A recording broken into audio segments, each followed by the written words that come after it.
Welcome back. We have new developments in the coronavirus outbreak. Those who have been quarantined at Travis Air Force Base in Fairfield have been there for 2 weeks are being allowed to go back home this morning. Okay, so Carlos Herrera is live there this morning. Carlos, tell us what you're seeing. What's going on out there?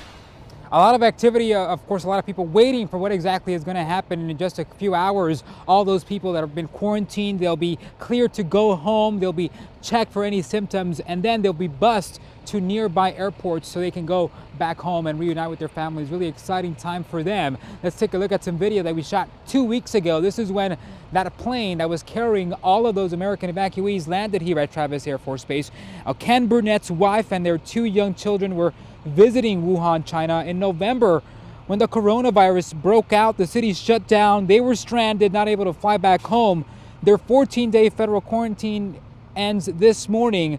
Burnett plans on traveling to Sacramento to reunite with his wife and kids.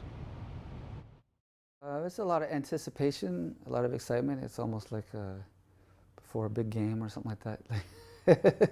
There's been some pretty low times, but now this is a high time, and I feel very grateful that it ended up like this.